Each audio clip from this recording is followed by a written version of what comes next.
city. I did it for the love. I did it for the people. I did it for us. Back on this rap-ish, I ain't even broke a sweat, homie, this practice. Pondering my next move, staring at my track list, hope I ain't miss my window. Praying like a Baptist, Seattle's own. Tired of this Game of Thrones. They made a list of the best rappers, and guess who wasn't on? While the disrespect continues, I'm steady packing these venues. Guess if you ain't at the table, you on the menu. And I'm that spitter, baby. They don't want you to see, but everybody's south of Capitol Hill's rocking with me. Boys smoke the trays and plan to getting their life together. I'm comfortable with my role, so I'm like, whatever. Me, I ain't got a job, but I work hard. And you don't work hard, but you got a job. The irony is I'm judged while you feel the applause. I'm slept on, that's why I had to set this alarm. My dudes is armed, I'm armed with this arm charm. Body banging like she got that cream from Barry Bonds. Yeah. I did it for the city. I did it for the love. I did it for the people. I did it for us. X-ray season is here. A real hitter with a mic, I'm everything that they fear. With that hood ain't the same, I was all on their ass, I'm level-headed. So yo, my dudes love when I spaz. And I'm so over Seattle's passive-aggressive attitude. They don't call you back, what they really saying is F you. While I'm from the same place, I move at a different pace. I prefer if you just said it to my face, damn, I did it. I did it for the city. I did it for the love. I did it for the people. I did it for us. Average dudes with they average spit, writing average rhymes, knocking average chicks. The closer I get, I can feel the people starting to shift. I'm loyal to a fault, and everybody can't come with. Rap's a rich man's game. I'm only playing with change. They bang models and singers. I'm knocking my own flame. I'm different. The crowd, I move with the chosen few. Black thoughts, I could be the front man for the roots. No diamonds and gold, I'm on my sticks and stones. If we can see your panty line, you should have on a thong. My team is strong, through this fire we forged a bond. And they already know what it is when I get on to the hearse. Party like it's December 31st. When I'm on my deathbed, I probably cracking my nurse. You ain't got the bars to compete. I'm a verbal athlete, deflating these boys so they say that I cheat. Damn, I did it. I did it for the city. I did it for the love. I did it for the people. I did it for us.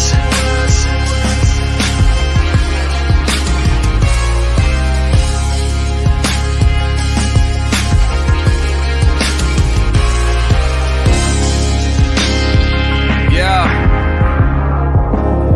I should probably start by apologizing for the long wait, man. You know, I know I be tripping. But I'm not just a rapper, I'm an artist. And, you know, my creative process is a little bit different than most. Nonetheless, I want to welcome everybody out to the Dre's Experience. I got TCF in the building. My whole camp's here with me. I got the band in here laying this cool-ass vibe. And I'm Seattle's own. Let's get into it. I just want to live. God protect me. I just wanna live. I just wanna live. Welcome everybody to the Morning Update Show right back here on the Hill. What a beautiful day it is for us to start our week off all the way right. You guys are watching the Morning Update Show. I'm your co-host, Trey Holiday. And as always, we do this as a team. Got to bring in my guy, Big O. What up, Big O? Yeah. Good morning, Trey Holiday. Yeah. First of all, I want to wish everybody a happy Memorial Day. As we say, all gave some, but some gave all. Yes. So as we acknowledge Memorial Day here. And yeah, we're back up here on Capitol Hill. It was a year ago, right about this time, that the Morning Update Show moved from South Jackson Street, where we were broadcasting, to over here. At the time, this was the Western Barricade. Yeah. So we've returned back up here.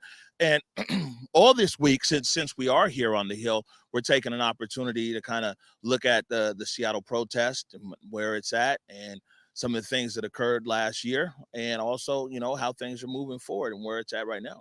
Well, yeah, I mean, what a great way to start the week off. And honestly, I know so many people remember that year ago forever will be implanted in our minds and in our hearts. So I'm so glad that we were able to return here and make sure that we commemorate. Yeah, no, for sure. And we got a whole bunch of stuff going on, but let me get into the formalities. Again, welcome everybody to the Morning Update Show. And right now is a great opportunity to tag and share the stream. Go ahead and tag and share the stream with people who you feel would appreciate culturally relevant news and information emanating from right here in the Emerald City. Also want to give a big shout out to our partners at the South Seattle Emerald and over at KBCS 91.3 Bellevue College, right? Also, this is, we usually put up the podcast link. We got a new link here today. I don't know if they'll put it in now or put it in some later in the show. But, you know, almost 1 year ago, during the CHOP, we did a podcast series. It was called Citizens of the CHOP. Yeah. And that's available and or right there. Anywhere that you listen to your podcast, all you need to do is put in Converge Media Network, and you can check that out. The Citizens of the CHOP podcast was crazy. Today, we have TK joining us. A lot of people became familiar with TK during some of the live streams from last year. TK popped up in a lot of live streams last year. So we're catching up with TK and also Hanna Scott from Cairo FM radio. Hanna did a lot of extensive on the ground coverage during the protests. And you'll find that throughout this week, we're kind of talking to different journalists who are boots on the ground here. So we've got Hanna Scott, we've got Justin Carter for Capitol Hill Times. I believe we have Renee Ricchetti from Seattle Gay News and a few other people here as well. So it's going to be a pretty interesting week. Absolutely, it is. And really, you know, that's what we needed to do because we understand there were so many different voices, a wide variety of voices that were involved during the CHOP. I'm so glad that, you know, TK and Hanna will be here to join us today. Yeah, and speaking of wide variety of voices this week, you know, this is more of a conversation here. And so, you know, we want to hear from everybody. And that's why I said, and people will find that our guests throughout this week is made up of protesters, journalists, residents here in Capitol Hill area, business owners, you know, people who love the protest, people who are against the protest, because it's important that we do our part to facilitate a conversation in the city. Yeah. And that's a role that I believe that Converge can play here. And, you know, I mean, we are the little engine that could, and we're definitely the smallest platform in the city, but we could say that we're trying to do our part for to open up communication about, you know, what happened and people understand each other's viewpoints. Yeah, absolutely. I mean, as one thing that, you know, kept saying during that time, everything got so politicized. And ultimately, it's like, hey, even if we disagree, we can make an opportunity, make an effort to understand. And that's really what it's all about. Right. Also, this week, something we're going to be keeping our eye on. This is a big week when it comes about the mayor, that $100 million pledge. You know, 10 million's already out the door with HSD. I checked in with HSD, and it's about, they got about over 80 RFPs. Yeah. And they're going through the process now. And they said they're moving at the speed of community, and community gave overwhelming amount of RFPs there for, you know, ideas around how to enhance public safety. So, you know, that's 10 million right there. There's another 10 million, what OPCD for the Mercer block. I mean, 30 million with the Mercer block sale. Hopefully we'll be hearing from that as well. Councilmember Morales, her legislation, they're voting on it tomorrow. So we'll see if, you know, I always get it. Participatory budgeting will move forward as is with the legislation that Councilmember Morales has proposed. And we're hoping we hear from the task force, the mayor's task force. That's 30 million there. So all combined, that's 100 million. Hopefully we'll hear from everybody. This will be a great week to hear from everybody to see what's going on with that 100 million. Yeah, absolutely. And I think it's so important, again, when we talk about the people wanting to be informed, that we hear directly from, you know, the voices who are going to be leading these decisions and leading where this money goes. You know, I'm glad that we were able to have folks on from, you know, Department of Neighborhoods and also Office of Civil Rights last week. Looks like Office of Civil Rights was gearing up in case that legislation passes so that they're ready if that money is going to hit their department, and, you know, they can really be dedicated to making sure that money gets out in the ways that the community was really demanding. Right. No, for sure. All right. Gonna jump into a few things here before I do. Got to give a big shout out to Dora. Dora made it onto the set today out here at Cal Anderson Park. And, you know, we're welcoming our Converge family, especially you guys up here at Capitol Hill. Come on over here, Cal Anderson Park. We're right by the baseball diamond. Yeah. You know what I'm saying? Come through and say hello. Some serious headlines today, but before I jump into it, my Mariners, I don't know if they have me up on this camera or not, but my Mariners, you know, they swept Texas. You know what I'm saying? 4 games, they swept Texas. They're back at 500. They play again today against Oakland. So, you know what I'm saying? That's a little bit of good news I got to throw in there before we jump into all the serious stuff. You almost had a heart attack down in San Diego. San Diego put like 30 runs on the M's. So, you know, they're actually on a streak. So. Well, you know what? I know that brings a smile to your face. Yes, it does. I already know. And it's great to see that the M's are making kind of a swing up. We know they've been having some little bit of a struggle with this season, but that's really great news. Right. So first thing I want to jump into, of course, today is Memorial Day, and we're observing Memorial Day. And like I said, you know, all gave some, but some gave all. I have a clip right here from the History Channel talking about some of the origins of Memorial Day. In the final months of the Civil War, the Confederate Army converted a horse racing track into an outdoor prison for Union soldiers. Close to 260 men died there and were buried in a mass grave. At the end of the war, in an expression of reverence and gratitude, 28 African-American workers gave them proper burials. They inscribed above their final resting place, "Martyrs of the Racecourse." 2 weeks later, thousands of freed slaves, school children, and Union soldiers made a procession to the cemetery to pay tribute to their sacrifice. They laid flowers on the graves, listened to speeches, and picnicked on the grass. This informal observance, and others like it, would evolve over time into the holiday we know as Memorial Day. On this day, we remember and honor all of those who have died from all branches of service in conflicts fought by U.S. forces.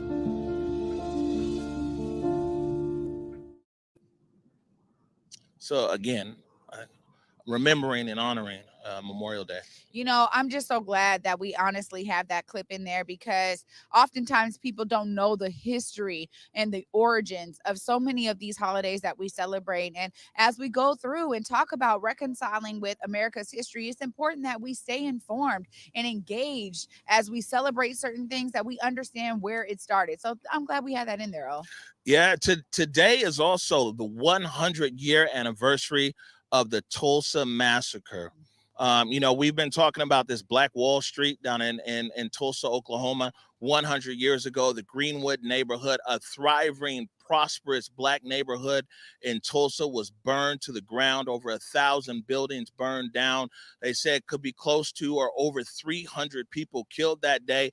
And, you know, I mean, it was really one of the worst race massacres in America.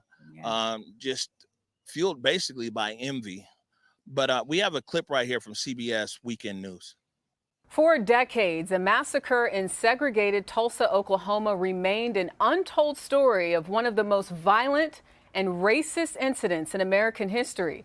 But times are changing, and 100 years later, we remember. CBS's Omar Villafranca is there. Sunday's sermon at Mount Vernon AME was about remembering the past. Please hear our babies cry. Fitting for a church that 100 years ago was almost fully burned to the ground in the 1921 Tulsa Race Massacre. A revival is springing up in Tulsa, Oklahoma. Today, street vendors line Greenwood Avenue where Black Wall Street once stood, part of the 100th commemoration of the massacre.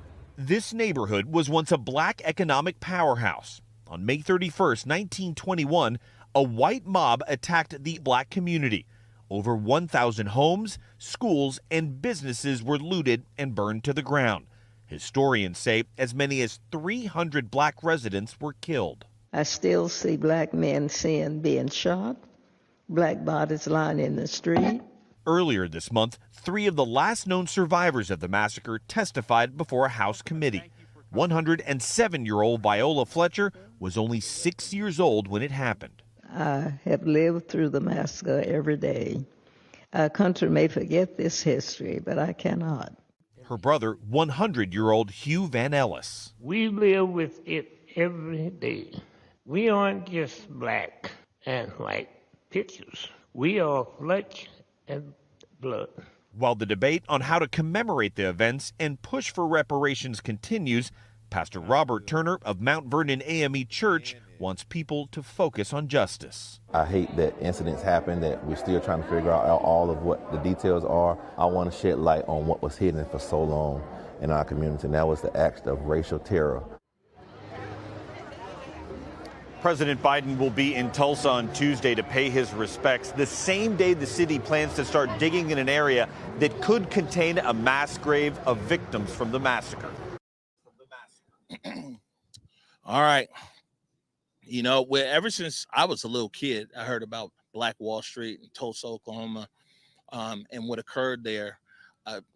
Yeah. I mean, the thing is it really shocks me how many people still don't really know, that are learning, kind of this year, a lot of folks learning with big shows like The Watchmen on HBO or, other shows that have been depicting it, kind of putting that history in there and trying to give you a little bit of edutainment as they talk about something that was so historic yet really rarely told. And you're right. Oh, I mean, I grew up understanding this. The thing of it is that there was over 30 towns that really got wrecked. Yeah, I mean, and, we talk about Tulsa. Known. Yeah, Tulsa is the most known. It was maybe one of the biggest massacres. But when we think about it, there was a lot of smaller towns that were also thriving and fully Black. When we talk about having everything, they had everything. And so I'm so glad that people are waking up to this history. I'm really glad that those 3 survivors were able to tell their story and that there is a real push right now for reparations. It is definitely necessary, yo. Yeah, and they just said they're getting ready to start digging in an area where they feel there's a mass grave that might be there. So 100 years ago today, it's important. I mean, I think that one thing is important about our country as a whole and our city right here is that, I mean, we talk about our history and what our history is, the good, the bad, the ugly. It's important that we're in constant discussion. One more local. I got a local headline here. Are you on TikTok? No, I haven't made it there yet. Believe it, I'm not there yet. Who else got you on TikTok? Oh, yeah. All right. Well, I think that the Morning Update show needs to get on TikTok because TikTok drove a tremendous crowd out there to Alki over the weekend, man. It was a big party. It went super viral. SPD came. We got a clip of it right here from King 5 News.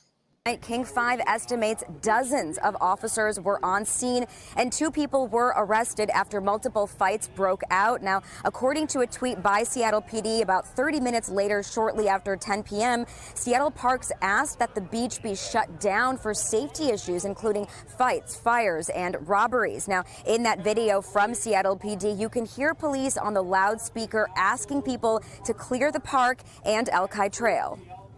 The park is now closed for the Parks Department, and that includes the Alki Trail. Will everybody please leave the area at this time? We appreciate your cooperation. Now, Seattle PD also confirming 1 officer was injured during the incident just hours after people were out enjoying a beautiful Saturday evening. Now, last night, police did say roads to the beach were closed. Right. So that was from King 5 News coverage from out there at Alki. Man, it looked like it got turned out there. Wow. I mean, you know what? This is the thing. We're starting to see as things open up, people are getting more and more comfortable and trying to get out there. Is a part of it. I mean, as we had to shut down so abruptly, now we may see this influx of energy kind of rushing in. And so the truth of the matter is that, TikTok was able to galvanize all those people. Hey, clearly it's unfortunate that some things broke out, fights, they were talking about fires, these kind of things. But ultimately, I'm not surprised, man. People are ready to get out in these streets. Right. And some of the comments up here, somebody was talking about is the tactic is it's like this. It's no less than lethal in clearing. SPD, they changed their tactics as far as crowd control. At least that's what they're saying. So, what I'm saying, a different approach as far as clearing crowds out. But I think throughout the summer, this weather and everything else, we could probably expect to see more and more people out here, not only at Alki, but other parks. We'll see what happens. Yeah. You need to get a TikTok. Time to invest in TikTok. So we know when to show up. Like, I didn't get the message. We'll grow our following and get on TikTok. Everybody's there now. All right. So we're going to take a break right now. When we come back, we're going to be joined by TK, organizer of the Everyday March. You're watching the Morning Update Show. I did it for the city. I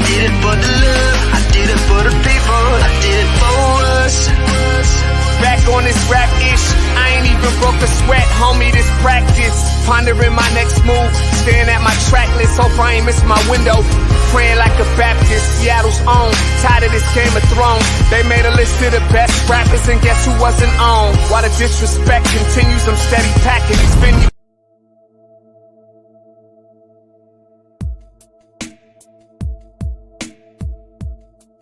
Converge Media produces culturally relevant content for Black and urban audiences. Our coverage is raw, transparent, and objective, praised by community leaders, government officials, and residents. Support Converge Media today via Venmo, Cash App, or PayPal at Converge Media.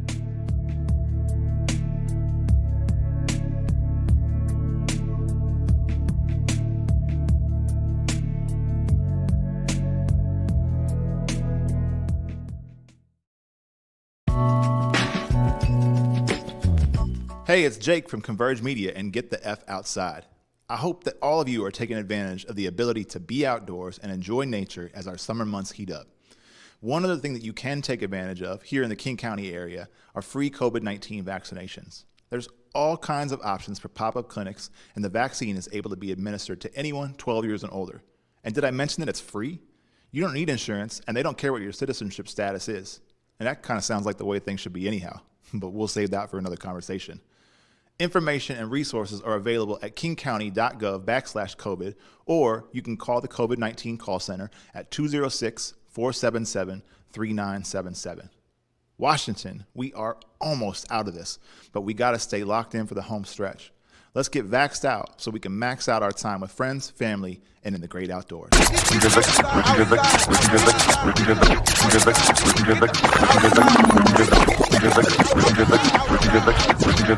Outside.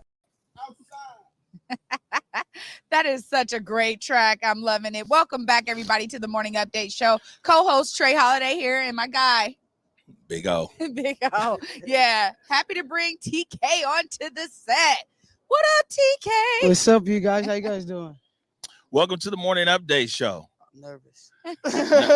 Nervous. I mean, we caught you a lot of times last year, you know, during live stream. Yeah. You know what I'm saying? And we'd have you on the live stream, and early on in the protest, a lot of what you were saying in the stream really, you know, resonated with a lot of people who were watching that. Man, quite a few questions to ask you. It's been a while, but I mean, first of all, what have you been up to? How are you? Oh man, I'm good, man. I've been taking some time. So since November, since my car accident last year, I broke my shoulder and messed up my ribs last year. So since then till now, man, I've just been taking some time for me, man, getting my mental health right, getting my physical health right, and trying to prepare for another run, man. Just something's got to give, you know. So I'm preparing to make another run some way, somehow. You know, I got some up my sleeve. Whether they short or long, I got some up them sleeves. Well, I know that you always say, you know, just before the show, even you're talking about that continuing to press, right? I mean, when we're talking about following this money coming through, there's a lot of things that a lot of people can still be involved in. What are some of the things that you're kind of looking forward to as we enter into the summer? For me, honestly, I'm kind of excited to see what this participatory, I can't even say the damn word either. Participatory budget. There we go. I'm trying to see where that's going to go, because at the end of the day, that's a lot of money. That's $100 million. That's not a couple $1,000s we talking about. You feel me? That's $100 million coming into the hands of the community. And quiet as kept, there needs to be some accountability for that money. Like when y'all get accountability from people in community who are getting, and all together, it's going to be $100 million. Yes. Yeah, $100 million. 30 is in participatory. 30 is with the mayor's task force. 30 is with OPCD, and 10 is with HSD. Right. So 100, but it's all going in the community. Right, and there needs to be some accountability within those organizations who this money is going to the community, because at the end of the day, just because you're part of the community, I mean, I'm supposed to trust you. Just because you say I'm supposed to trust you, transparency. It's all gonna be about transparency and honesty. You know, it's interesting to hear you say that, because you know that's something we've been talking about here for a while as well. Is that like, just because people want to hold the public officials accountable, you want to hold elected officials accountable. As this process moves into community, we as well need to hold community accountable. Yes, sir. Yeah. Yes, sir. Just because it's coming to us don't mean the accountability stops there. You know what I'm saying? It doesn't, like you just said, don't stop with the politicians or whoever. It starts with us too. Because at the end of the day, we the ones who are getting this money to solve our issues. So at the end of the day, there still has to be some accountability for ourselves too, for the community, so that we can say, okay, we trust in this process. We can wholeheartedly say we'll stand behind y'all while y'all do what you guys got to do, as long as you trust us.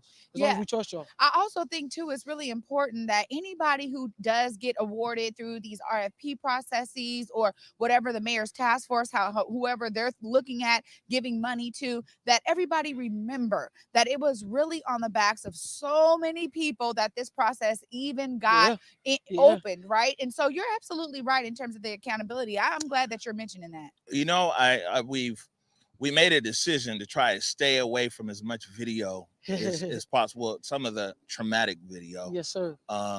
You know, because we figured in looking back, let's make it more about conversation and people, you know, understanding than traumatizing ourselves again. But I did want to talk to you about the protests. And, you know, in Seattle, a lot of people think that it was just like one group of protesters or one group. There was whatever. I mean, there's a lot of different groups, a lot of different coalitions. A lot of different coalitions came together in a great way. There's also different ideologies and everything else. I want to play a clip here. This is back in July. This was 4 days after the July 25th event that happened here. And I caught up with you on Broadway. Sir. It's really time to pick a side and stand on that. Like, and it's real. People can say what they want. Oh, you guys are too peaceful. You guys don't get nothing done. Okay, well, we had 3 council members coming out of their houses talking to us, telling us, committing on live streams and in front of at least 100 or 200 people every night, saying that, hey, we'll give you guys seats at the table. We're going to involve you guys. And so far, they've been proving that low key. We've been in contact and whatnot, so we'll see how it goes, and we'll see if they really are for defunding SPD. And if they're, listen, they can say they are, but we're gonna make them stand on that and prove that. We're not like everybody else. We ain't got to tear the city up to get our point across. Right, and speaking of that, you know, I mean, the everyday marches have been peaceful. I've been on quite a few of them. You know, do you have any worries that the events of last weekend, you know, overshadow the things that you guys have been doing, which has been peaceful protesting every day?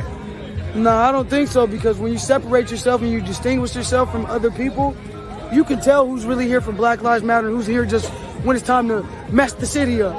Like, come on, those things, people show their true colors when those times come. The people that come out here every day marching with us show us every day that Black Lives Matter, and they're really here for Black Lives Matter, not just to tear the city up. Oh, that's cool. When you tear the city up, they stop listening. They don't care. They don't want nothing else but to hurt you. That's all they care about, is hurting you at that point. They're not caring about what you got to say at that point. We peaceful, man. We go to the council members' houses. They say it's intimidation or whatever. No, it's called accountability. We're holding these council members to their word and making them stand on that by showing up. And they come out their houses to talk to us. All right, so that was a lot right there. You had a lot to say. That was just one block from here up on Broadway back in July. So a few things to unpack there. Yes, sir. Is that in that clip right there, you said that there's a difference between people who are out protesting for Black lives and people who are out protesting for other reasons. Why don't you explain that more? I'm gonna stand on everything I say, man. I'm standing on that to this day. Like, you could tell who comes out here. Like you said, July 25th, everybody knew there was a threat. Oh, the feds are here. There's a possible conflict. Everybody knew that conflict could have happened that day. So many people showed up. Thousands of people showed up that day. You feel me? This whole corridor was filled with people from here to there. You know what I'm saying? But any other day when there's no threat of a conflict or no threat of the feds being out or no threat of police coming out to mess with you, you got the same 150 to 100 people. That shows you, man, like, let's be real, bro. Y'all coming out here to tear up the city. Y'all not really coming out here to stand up for what's going on. Y'all coming out here just to mess the city up, and that's cool. But you can always tell. You can always tell, and you got to draw that line. My mama told me this a while ago. At some point, you got to separate So yourself. where is your line? My line, I'm standing on the side of Black lives, bro. Anything that ain't for that, bro, I'm not for it, bro. Because at the end of the day, like I said, bro, we got stuff changed here without burning stuff up and tearing stuff down. You know what I'm saying? So Yeah. do you feel then that there were some successes, some tangible successes from what started off here as the Western Barricade all the way through into City Hall and down to Olympia? There's tangible successes that you've seen? Yeah, I mean, Seattle Council somewhat defunded SPD to a certain extent. You know, what Olympia just put in all these reform bills with Inslee. So, I mean, there's the tangible change that happened from it. But at the end of the day, though, I still feel like there's more. There's more that needs to happen because reform is not enough, bro. Reform is not good enough. Yeah. I mean, no, go ahead. No, go ahead. I don't want to cut you off. No. I didn't want to cut you off, but ultimately, I think you're absolutely right when you talk about those tangible wins and that it was really on the success of people being very dedicated to an everyday approach. I just want to ask you about that approach because we know you being one of the leaders of that approach. I mean, what made you say, you know what? No matter what, we're out here every day. Honestly, it was. That idea came to me because my brothers in them, like, you know what I'm saying? Like, what can I do every day to change something for them? You know what I'm saying? Because my brothers are young black men. They got to grow up here. Yeah. You know what I'm saying? So at the end of the day, in my brain, in my head, I'll be danged if this stuff hits at my house. Yeah. At my house. I know, my friend, Sean Fuhr, I know him well. You know, he was killed by Seattle Police Department last year, April 29th. And so my thought was, when I see Top get established and I seen how comfortable it was getting, it was like, bro, what's going on here? Yeah. So my thought was, every day I'm gonna come out here and make it as uncomfortable as possible and get people to understand, like, this is not the end. This is not the end of it. Like, we still got to keep going. Just because this is here, this ain't the end. This fight's been going on for centuries for us. Yeah. For us, it's been going on for centuries. Y'all just picked this fight up. For real. Y'all just picked this fight up for real. So don't just pick it up and then put it down because it's a trend or it's good for you or it's benefiting you. Yeah. So did you feel like during CHOP, you just said that people were kind of chilling out here and you came to make people uncomfortable. So you feel that like during CHOP, it got real relaxed and people were forgetting while they were out here? Yeah, it was a Coachella vibe, if you ask me. It was a Coachella vibe out here. It was a party. It was a party, bro. Which is why the things that transpired in here transpired, because you created that environment for it to transpire. You feel me? When you create a party environment instead of an environment where people, like, granted, there were things here like the Conversation Cafe and beneficial things here, mutual aid that came out of that. But as far as the whole thing as a whole, it was a party environment. You talked to Ike Everhart the other day in the article that just ran yesterday, and he talked about how peace, by the way. we should look back how we should look back 1 year out on this, and you were saying that people shouldn't look at what occurred here, especially on Capitol Hill, as a celebration, but more of a somber event. Maybe you could talk about that more. I wouldn't say like a more of a somber event, more like create a space that's healing for people, because so many tragic things happen up here. Horace Lorenzo Anderson Jr. was killed over there. Antonio Mays Jr. was killed up here, right over there. You know what I'm saying? So those are tragic things that were produced by this environment. So I wouldn't say somber. I would say create a space that's healing for people, that people can come and heal from, because we all went through hell up here, man. We went through tragedy and so many different things that weren't really fun or good. There were so many things that happened up here that were not fun, that was not good for us, that we had to go through. And we persevered through that, and we made it through that. But don't commemorate it by having a party, though, bro. Because those two young black kings lost their life, and that's not fun at all. That's not something to celebrate. That's something to remember, just not something to celebrate. Yeah. You feel me? So create more like a healing space. You know what I'm saying? Create something that people can come and benefit from. You know, let's say what the capacity is, 400 people at outdoor events now. So create a space those 400 people can show up and actually take something from that they can use in their everyday life that'll benefit them. You know what I'm saying? That'll help them with some healing or something. Yeah. Right. So, but who do you think's responsible though for putting something like that together? Is that something you trying to jump into? Is that? I mean, I definitely think it's on the people who were here. I don't think it should be just left up to one person, specifically that one person, honestly. But I think everybody that was, the main people that was really impacted and affected by these things that happened, that's who be putting this together. Bring those people together and let's get something You know what I'm saying? I think in his little article, Ish has somebody say he wants to create like a healing circle. Let's do that. Yeah. Let's take that idea and let's do that too. And let's invite the mutual aids out here so that people have resources too to use.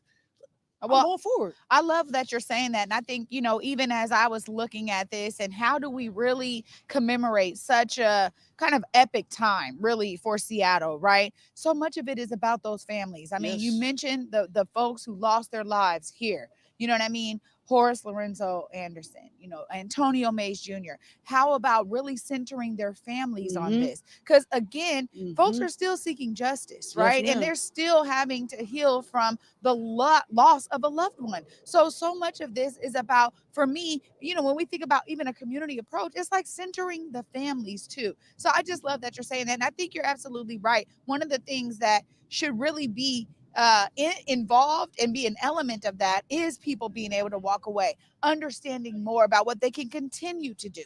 I'm always telling people to see themselves as a part of the solution. You've done that and you've continued to do that even as you were healing, right? Because people have been like, you know what, I'm going to look up to you because you were out here really speaking your truth. And I think that so much of it is a part of that. So I just thank you for what you've done, because honestly, it takes us to be standing up to these injustices. You talk about your young brothers, and I think about my sons all the time in the same vein, which is going to keep me working on the solution. So I appreciate that. And I think centering the families is really where it's at. It is. It truly is. Yeah. At the end of the day, that's what it's about. So you said that you're not trying to give too much away. You said it sums up your sleeve, a short sleeve or a long sleeve. I'd be remiss if I didn't ask you, like, you know what I'm saying? Are you coming back out? Something like it, man. I'm in a way, in one way or the other, man. You guys gonna see me out and about, one way or the other, man. Whether it's in this, you might catch me in the streets. You might catch me trying to do some public forums to get the community involved more. You might, I don't know, man. I don't really know which way I'm gonna go, but it sounds like we might also catch you at some of these community groups that might be getting some of this $100 million that's coming into community. Oh yeah, man. Because at the end of the day, bro, we got to do something, man. You feel me? Somebody's got to do something. Somebody's got to step up and do something, bro. We can't just keep banging our heads against these walls and expecting them to move out our way. You know what I'm saying? We can't just expect that these people are just going to do what we need them to do. Nah, it's like you literally got to grab their hand, hold it, and walk them through it. Yeah. You know what I'm saying? So if that's the case, well, let's all hold hands and let's walk through this together, because at the end of the day, if you up here and I'm still down here, well, we ain't got nowhere there until you came down here and we go up there together. That's the only way we getting somewhere is together. I'm sorry. I just wanted to say, I think you're so right. And there's definitely room for you at all of those tables. I'm sure of it, because people do need to be held accountable, and you cannot be sitting up talking about you got the solutions without including the people, period, point blank. Agreed. Yes, ma'am. We'll give you the last word here. And we're gonna go to break. What do you want people to know or take away from, you know, the Seattle protests? A lot of people, you know, very few out of the total population of the city, very few people were actually here or out there on Othello, you know, I Just Want to Live, or the events on 23rd and Jackson. A lot of people, different conversation, think that Seattle protest was just here on the Hill, but it actually occurred across the city. But what do you want people to remember or take away as we look back and forward from this last year? I think for me, I think what I really want people to do is be that change. What I want people to take from last year and this year, see what worked, and then see what you can do to build on top of that. Because last year was the foundation we set. You know what I'm saying? So let's build on that. Let's build it. Let's keep furthering where we need to be. And let's be a little more loving and kind and understanding and compassionate and forgiving towards each other. Because at the end of the day, society has never taught none of us that. Society has never shown us that either. And so what I really want people to take from this is, bro, remember those two young men that lost their lives, and how you can show up for their families, for them. Sean Fear, the Black Lives here in Seattle. How do you show up for those guys? How do you get justice for those guys? How do you show that their lives matter to you still? How do you show that Black lives still matter? Find a way. Find a way. Right now, we got to find a way, because if you look at it, the world thinks we done. The world thinks Seattle's not doing anything, that we just stopped.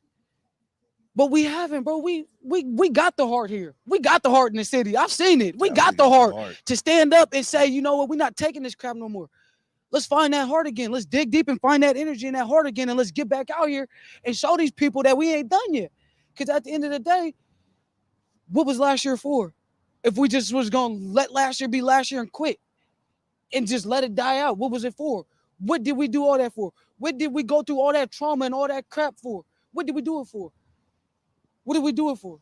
To say we did it? To say that we can, oh yeah, I'm a part of history. We did that. Nah, bro. No. I don't want to forget being a part of history. I want to be part of the change. I don't want to forget history. I don't care about history because history ain't did nothing but try to erase people from it or erase the fact that this country has done terrible things to us. So forget history. I want to be part of the change. I want to be part of the inspiration behind the change. And I think that as a city, that's what we all need to be, is part of the inspiration behind the change. We don't need to be the change, but if we all change as people, then we can change what's going on around us. But you got to be the change you want to see. If you're not going to be that change, then don't come out here hollering about change if you're not going to be the change. Yeah. You know? So true. There it is. 100%. TK, Everyday March. Thank you for joining us. Yes. Thank you guys, man, for having me. I appreciate Thank y'all. you for being here. We're going to take a quick break right now. When we come back, we got Hanna Scott from Cairo FM Radio. You're watching the Morning Update Show.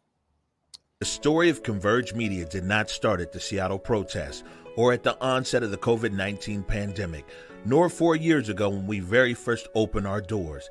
The true story of Converge Media is firmly rooted in the legacy of Black media heroes of yesterday, whose shoulders that we stand upon today. Converge Media is firmly rooted in the pioneering spirit of Horace Caton Sr., who over 125 years ago launched the Seattle Republican newspaper alongside his wife, Susie Revels Caton, a trailblazer in her own right, serving as the associate editor, a groundbreaking feat for a woman and especially a Black woman at that time.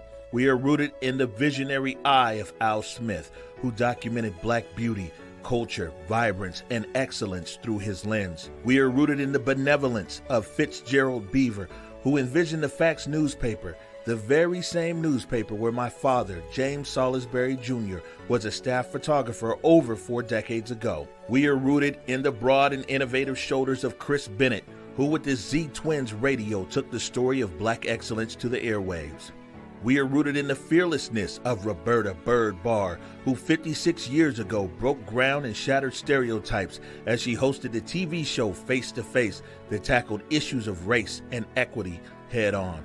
We are rooted in the rhythms of Gordon Curvey, whose music Inner City brought our culture and vibes to TV screens across the Emerald City. Converge Media is also inspired by our contemporary icons. We are inspired by the commitment to storytelling from Tony B and Rainier Avenue Radio, and inspired by the passion and dedication of Marcus Harrison Green of the South Seattle Emerald. So you see, when you look at Converge Media today, and especially as we celebrate the 1-year anniversary of the Morning Update Show, just know that our story did not begin with us, nor will it end with us, as it is our duty at Converge Media to broaden our shoulders for the next generation of Black media innovators, to stand firmly upon them and to tell the stories of our community to generations yet to come. Share the stream.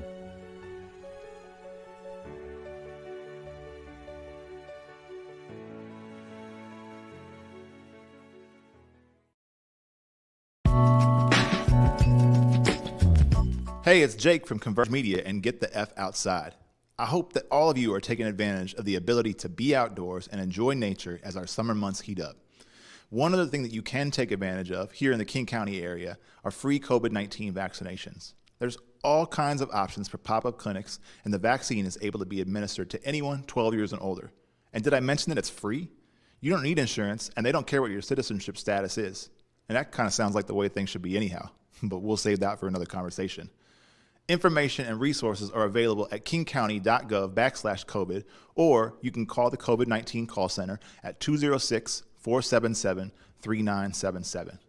Washington, we are almost out of this, but we got to stay locked in for the home stretch. Let's get vaxxed out so we can max out our time with friends, family, and in the great outdoors.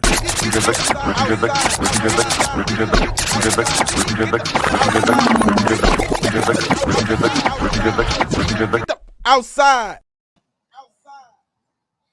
All right, welcome back to the Morning Update Show. It's Jake Gravbrot, that. another episode of GTF Outside. It never rolls off my tongue right, but another episode this Sunday at 8 o'clock. And where are you at, Jake? This episode? Wow. Oh my God, he does Angel's Landing. Oh, So wow. it's one of the most dangerous trails in the park system. It's like 20 people have died going on climbing this hike that Jake did. That's this Sunday at 7 o'clock. GTF out. I'd be wanting to say get the get the F outside. Yeah, no. We asked our viewers like, what's GTF, and they said get the friends outside, get the fellowship outside. We get know the family outside. Look, yeah. All right, welcome back to the Morning Update Show. I'm joined by my buddy over there, Cairo FM, Hanna Scott. How are you? Welcome to the Morning Update Show. I'm happy to be here. Thanks for having me. Actually, welcome back to the Morning Update Show, because the last time that we had you on, this is your first time in person. We've had you on Video Link a few times. The last time that we had you on was actually we're talking about Olympia. Right, we were talking about the movement of the bills that majority of them Governor Inslee ended up signing. Today, clearly, we're back up here on the Hill. Me and Trey Holiday were broadcasting the Morning Update Show from right here. We're really in the middle. It was COVID, so there was nobody in the street. So we were up on the street a year ago. But, man, wanted to talk to you on media perspective. You know what I'm saying? It's looking back, and kind of looking forward. So before I jump into question and answer, though, I'll just throw it out to you. What are some of your thoughts being back up here? I haven't been here since, they cleared it. I don't think I've been here since they cleared it. And I was here not nearly as much as you guys, right? But I was here for a lot. I was here June 1st, just across the opposite side from you. And I was here July 25th and some of the big things. And, one of the things, I think it was June 1st when I realized I've covered a lot of protests here in Seattle, May Days, Occupy, all that. And so I just went to work and did my thing. June 1st, I realized I was a little out of my depth. Right? It was a movement and something that I could tell was going on that I had not felt before, and that wasn't necessarily. It's a hard thing to report when you're the white reporter, to report on something like what happened. So I had to take a step back and try to take it in. Well, I mean, you spent a lot of time out here. Yeah. And of course, your network over there, Bonneville Radio, between all of the different radio stations there. You're at Cairo. Is it KTTH there as well? Yeah. Yep. KTTH, some other state. Clear. This was the biggest story, in Seattle. When you look at it as a member of the media, what do you think that the media, especially the Western Barricade and CHOP and things like that, what are some of the things the media got right, the bigger media, and what are some of the things the media got wrong? Oof. I think that with everything, I think it's tough to generalize the media as a whole and put them all in one group. I think that some of us got a lot of it right. I think some of us got it very wrong. I think it's a lot of media didn't come right out here and be in it and listen. So for myself, I sat and I listened to some of the circles and the leaders and some of the things they said and some of the stories they told right at the CHOP when they had the mic up here going on up the front. Right outside the East Precinct, and you take that in and you can tell what the movement is about, and that's what I would try to report. I don't think everyone did that, and I think it as what happens, right? The spectacle of it is what gets reported, and that doesn't do it justice, not at all. Well, yeah, there was a lot of generalizations probably being made as people just kind of came and got maybe some B-roll, but weren't really doing those in-depth interviews. And like you said, really observing a lot of the information that was being disseminated at the time. But you've been covering a lot since then. I mean, in this year, you've been really following up on so many different stories and ways that things have kind of moved. Can you tell us a little bit about what you've really seen happen and kind of transpire in this last year? I know we talked about those bills, but what are some of the other things that you've really seen take off because of that time? I think the bills are a huge part, honestly. I think I've told you guys before, maybe I moved here in 2010, the day after John T. Williams was killed, is when I was moving into my place. And I've been on police accountability ever since then. There's more movement in that direction than I would argue even when the consent decree became a thing. And there's more people listening. I was yesterday out with some of the impacted families of people who've been killed by police here, Katrina Johnson and them down at Lumen Field, as they were kind of marking the first year of the protests. And they had talked about when I-940 came up, right? That they had talked to the governor, and the governor said, I don't think that these things are going to be able to happen. But they did it. They took it to the voters, right? And that started a momentum. And then what happened after George Floyd died and the number of people that came out here, and Amari, you and I have talked about before, the silent march, right? Some of the stuff that wasn't on Capitol Hill, that movement where you had all kinds of people of all kinds of different races by the thousands coming together and listening.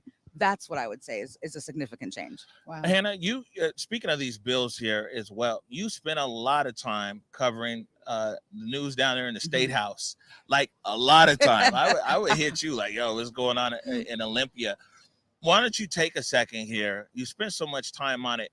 Why don't you run through some of these reforms, some of these bills that Governor Inslee signed that's impactful around the issue of police reform? It is the most significant change that not only this state has ever seen, but really in the nation that we'll have as far as what the police systems look like, assuming everything gets implemented. So that's what you'll hear from the families who helped push these through is now we have to do the work to make sure this is implemented.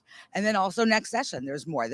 They want to have, we got independent investigations this time for all police use of force deaths. Now they want independent prosecutions. So they have decertification of an officer, which we just saw happen with State Patrol. And then also tactics, right? No more chokeholds, no more neck restraints, no more no-knock warrants like we saw in the Breonna Taylor case. A whole lot of change that we've not seen here before.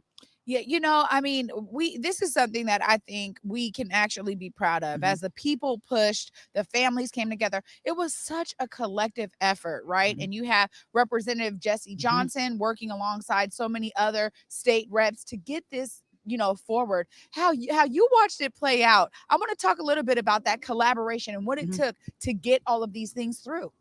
So, and Representative Jesse Johnson, he's fairly new, I think 2 or 3 years in the session. He's about education, and that's where his focus was going to be. They asked him to kind of get behind these bills. He did it. He ran with it, and he collaborated with other lawmakers, and he moved the needle, right? He gave a little and compromised a little, and that's how this stuff got done. That and the families who went hearing after hearing after hearing and shared their very traumatizing stories. It was like no session I've ever seen. Wow, I keep hearing about the historic nature of the session. Hanna, you've this is your 11th year here in this market. The coverage of the Seattle protests and then the CHOP, everything else here in Seattle and some other markets across America, but particularly here in Seattle, do you think that it changed the dynamics of how things are reported on and some of everything else here in the city? That, you know, I mean, there was people consume the information differently. You know, I mean, of course there was live streams. I want people to know, yes, we live streamed, but we also had the morning update show. We also had 4 shows going on during the protest. You were busy. But you know, has the dynamic changed? I only say that because like some of my friends that work at different media companies, they're like, oh yeah, they're getting tactical gear now so they can be up there, they can stream up front. Did the little guys impact the big guys? I think yes, definitely. I mean, half of what I reported on was from watching you because I have to do other parts of my job. I can't be out here every night, right?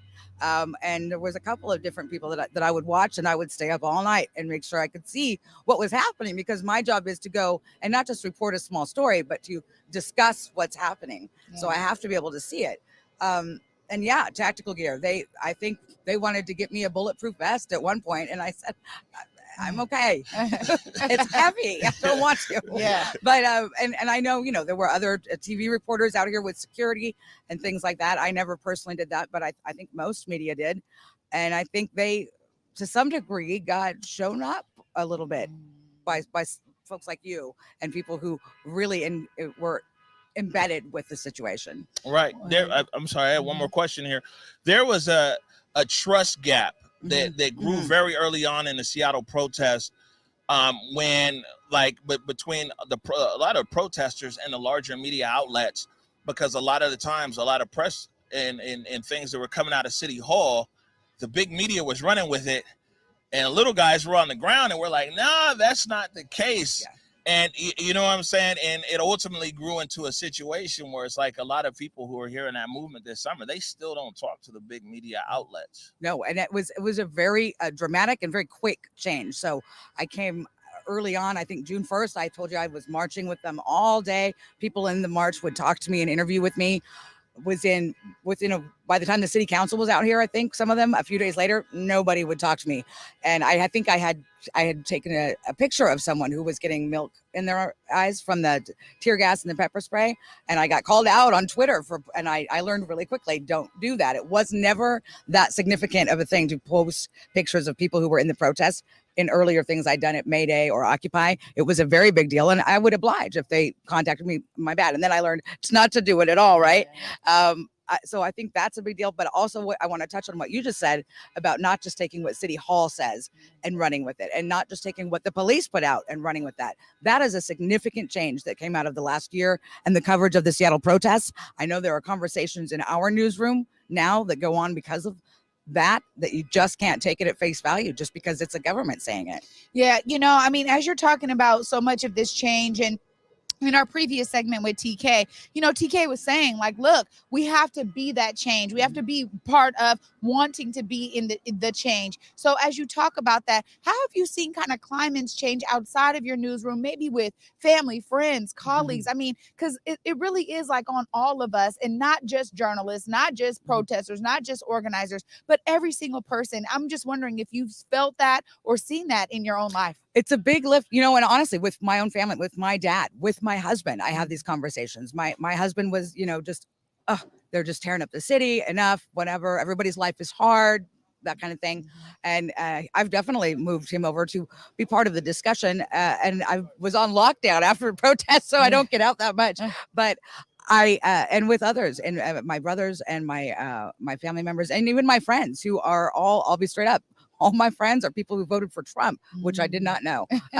But they were in a very specific space, but they listened to me, and they've moved a little bit. They've opened their minds a little bit. And that's not, you know, my job. I try to stay in the middle. I see both sides. I saw stuff that protesters did that was not great. I saw stuff that cops did that was not great. My goal, and what I hope the goal of the community and everybody like TK and anywhere in the city or the nation for that matter, is to stop and listen and take away whatever prejudgment you have and educate yourself, right? Get to know more about the situation so that you can be part of the solution. Yeah, I guess. Yeah, absolutely. All right. I think that's a good last word. Yeah. Right there. Hanna, man. Hannah's the only person. Hannah be like, oh, can you be up at 5:12 a.m. to get on the radio? I'd be like, I just went to bed at 4. We talk all the time. I'm like third time I've seen you in person, I think, right? Yeah, man. You know what I'm saying? Hanna Scott, Cairo FM. Thank you so much for joining us here on the Morning Update Show. My pleasure, you guys. My pleasure. Appreciate you. Thank you. All right, we're going to take a quick break right now. We're going to talk about That Thing pop-up shop and also honoring the 100-year anniversary of the Tulsa Massacre. You're watching the Morning Update. I did it for the city, I did it for the love, I did it for the people, I did it for us. Back on this rap-ish, I ain't even broke a sweat, homie, this practice. Pondering my next move, staring at my track list, hope I ain't miss my window. Praying like a Baptist, Seattle's own, tired of this Game of Thrones. They made a list of the best rappers, and guess who wasn't on? While the disrespect continues, I'm steady packing these venues.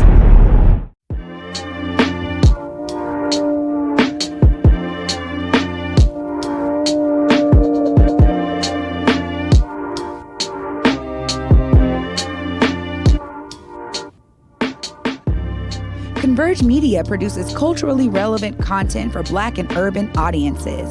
Our coverage is raw, transparent, and objective, praised by community leaders, government officials, and residents.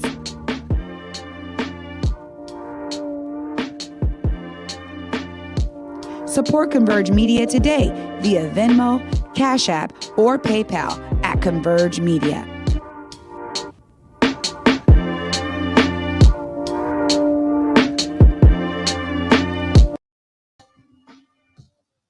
All right, welcome back to the Morning Update Show.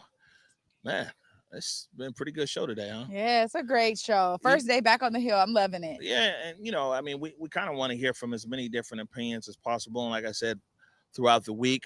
We've got residents here from Capitol Hill. We got people who's totally against the protest. People who are for the protest, business owners. We just want to, spark a conversation and also, see where people are at a year later. Yeah. See where they're at with things. Taking it to the neighborhood right here. Yesterday, got invited up there to the station cafe up on Beacon Hill. And there was That Thing pop up. And that thing was all about empowering Black women entrepreneurs who are making crafts and goods that, pop up and get it popping. Yeah. We're in the station, Beacon Hill, the center of old Seattle. We kind of created this event for female vendors and our family to pop up and have a curated space to sell their stuff that they created during COVID. I have my natural body care, hair care, skin care. I represent LXD Beauty. So I'm just out here mingling with the community, getting my face out there, just giving some love, receiving some love. We're having so much fun. There's so many pop-up businesses here. We're encouraging each other. We're affirming each other. We're learning what each other do, and we're just having a good time. So first of all, we support Black and brown business owners. We don't talk the talk, we walk the walk.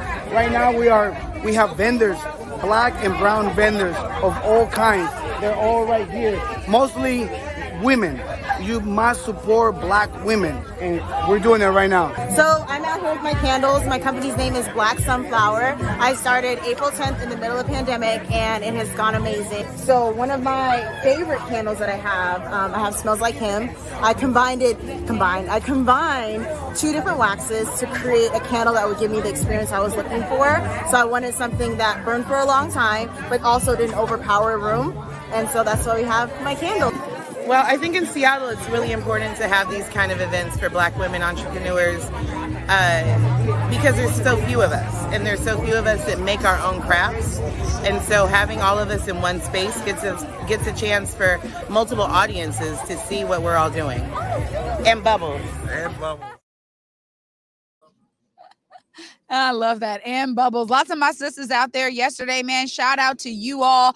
Really, this is what it's about, man. When we can celebrate Black businesses, Black entrepreneurship, it's very, very much part of my shopping experience. So I love that they were out there. Yeah, no, I mean, it was nice. It's good to continuously see all these pop-ups and things going on.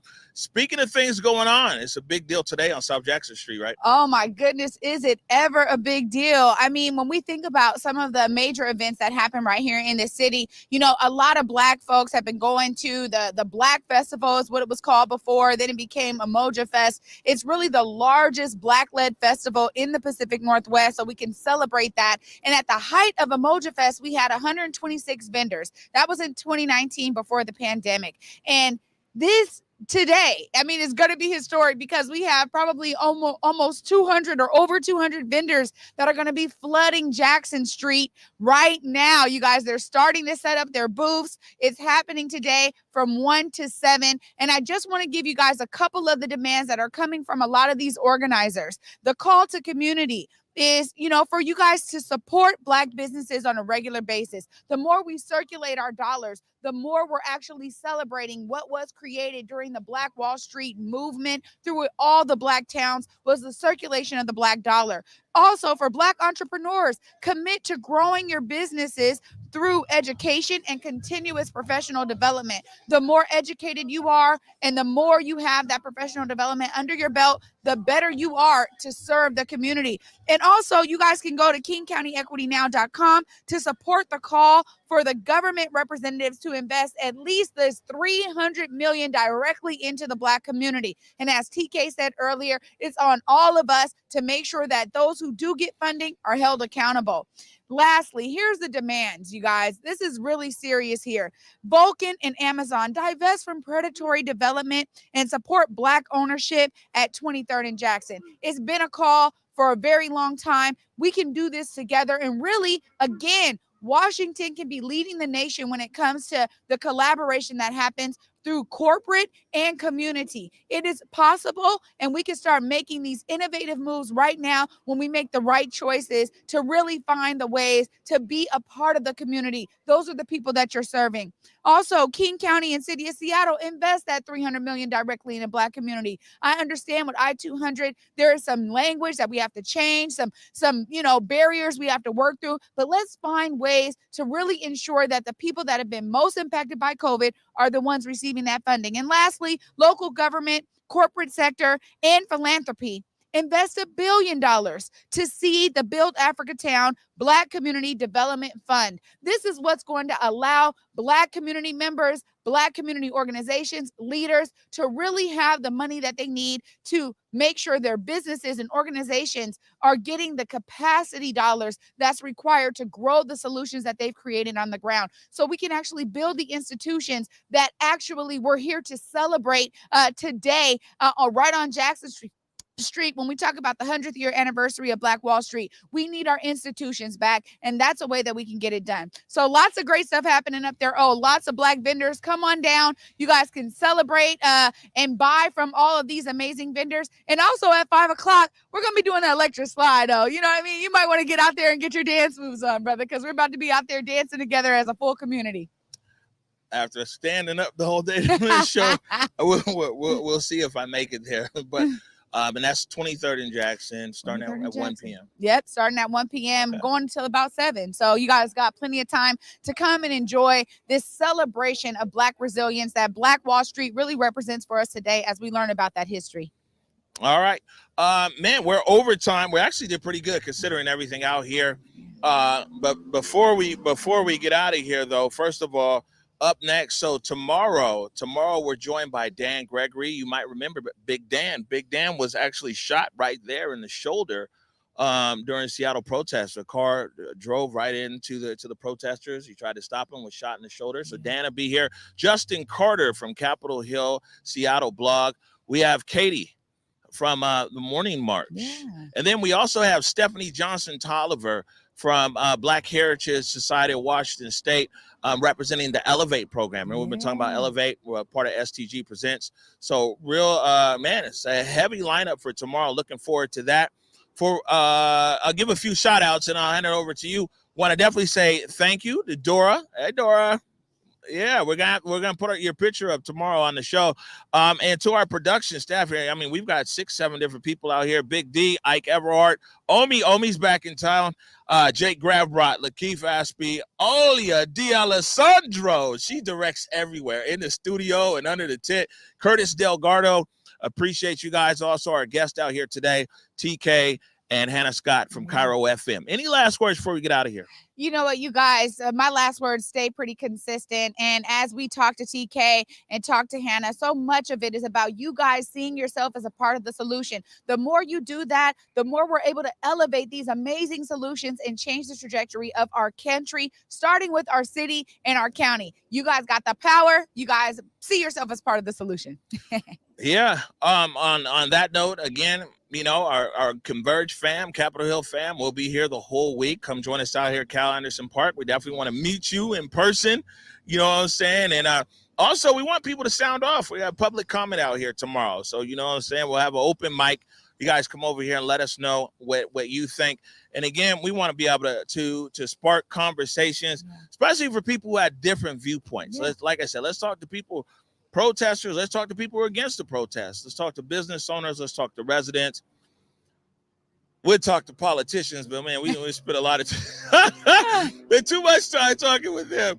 But look, we're going to get out of here. And as usual, want to remind everybody to go forward in your purpose, go forward in your humanity. And until tomorrow at 11 a.m., peace. Lift every voice and sing till earth in heaven ring with the harmonies of liberty.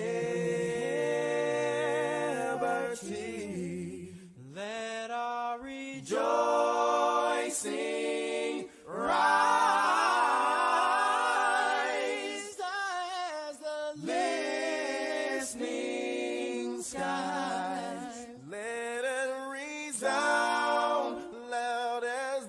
rolling sea.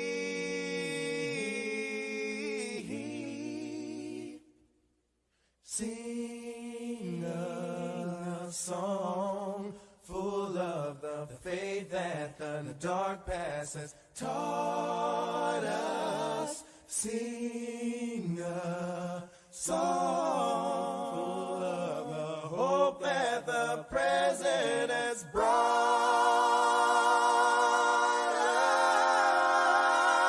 us.